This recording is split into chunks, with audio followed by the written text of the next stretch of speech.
বৃহস্পতিবার একগুচ্ছ দাবিতে মালদায় আন্দোলন করলেন পশ্চিমবঙ্গ রাজ্য মৎস্যজীবী সমিতির সদস্যরা। আন্দোলনের অঙ্গ হিসাবে এদিন সারা ভারত মৎস্যজীবী ও মৎস্য শ্রমিক ফেডারেশনের অন্তর্ভুক্ত মৎস্যজীবী সমিতি মালদা শাখার সদস্যরা প্রথমে মালদা শহরের বুকে মিছিল করেন। মিছিল শেষে তারা 7 দফা দাবিতে শহরের রামনগর কাছারি এলাকায় অবস্থিত DLLRO দপ্তরে বিক্ষোভ দেখান।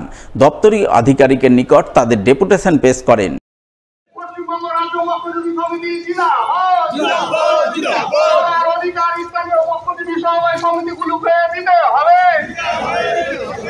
যে জীবন জীবিকা সংকটের মধ্যে আছে তা সেই সমস্যার সমাধান করছে না। এদিনের এই আন্দোলনের নেতৃত্ব দেন পশ্চিমবঙ্গ রাজ্য মৎস্যজীবী সমিতির জেলা সম্পাদক রবি হালদার, সংগঠনের নেতা একরামুল হোসেন, প্রাক্তন বাম বিধায়ক বিশ্বনাথ ঘোষ সহ অন্যান্যরা। সংগঠনের জেলা সম্পাদক রবি হালদার অভিযোগ করে বলেন, মালদায় অনেক সরকারি জলকরের লিজের মেয়াদ উত্তীর্ণ হয়ে গেছে। মেয়াদ উত্তীর্ণ সেই সমস্ত জলকরের টেন্ডার প্রদান, দুষ্কৃতীদের ভোগ দখল থেকে সরকারি জলকর মুক্ত করে মৎস্যজীবী সমবায় সমিতির মধ্যে জলকর বন্টন করা, মৎস্যজীবী সমবায় সমিতিগুলিকে 7 বছরের জন্য জলকর লিজ দেওয়া, আইন অনলাইন টেন্ডার বাতিল করা ইত্যাদি নানান দাবিতে আজ তারা আন্দোলন করলেন। DLLRO-কে ডেপুটেশন দিলেন। এতে কাজ না হলে আগামী দিনে বৃহত্তর আন্দোলনে নামতে বাধ্য হবেন।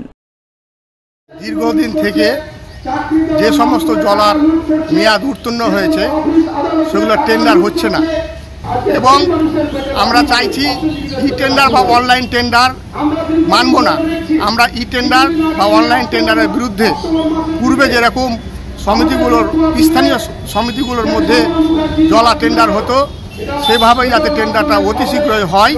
বহতা নদী হোক বা মরা নদী হোক, স্থানীয় মৎস্যজীবীদের নিঃশুল্কে মাছ ধরার একটা অনুমোদন দিতে হবে এবং সীমান্তবর্তী এলাকায় BSF এবং পুলিশেরা লিজপ্রাপ্ত জলাশয়গুলি যে সমস্ত সোসাইটি পাচ্ছে মাছ ধরতে গিয়ে তাদের মধ্যে হ্যারাসমেন্ট হচ্ছে।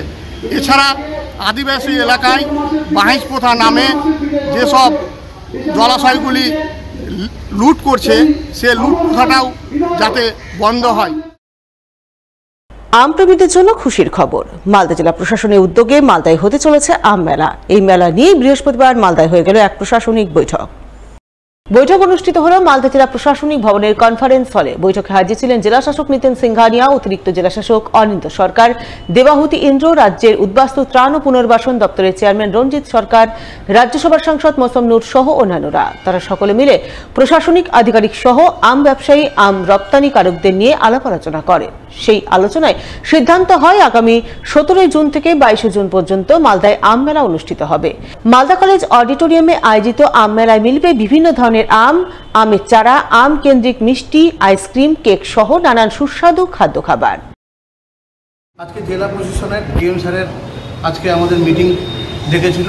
মালদা জেলায় ম্যাঙ্গো মেলা আমাদের প্রথম এবার অনুষ্ঠিত হচ্ছে 19 তারিখ থেকে, জুন মাসের 19 তারিখ থেকে 22 তারিখ, এই 4 দিন আমাদের মেলা হবে। দুপুর 1টা থেকে রাত্রি 10টা অবধি মেলা হবে। সেখানে কুইজ কম্পিটিশান থেকে শুরু করে নানা রকম প্রসেসিং ইউনিট সেগুলো দেখানো হবে এবং নানান রকমের আম সমস্ত জায়গা থেকে নিয়ে আসা হবে। সেই আমগুলো পরিদর্শন করবে সমস্ত মানুষেরা। সেখানে আমের চারা থেকে শুরু করে সবাই কিনতে পারবে এবং তার পাশাপাশি মিষ্টি, আম মিষ্টি, আমের দই, তারপরে আমের আইসক্রিম, সমস্ত আমের বেকারি থেকে আমের কেক সমস্ত রকম দিয়ে এই ম্যাঙ্গো মেলাটা অনুষ্ঠিত হবে। আপনারা জনসাধারণের কাছে রিকোয়েস্ট করছি যে এইবার মালদা কলেজ অডিটোরিয়ামে এই মেলাটা অনুষ্ঠিত হবে। আপনারা সবাই আসুন। খুব ভালো একটা মেলার অ্যারেঞ্জমেন্ট করা হচ্ছে জেলা প্রশাসনের পক্ষ।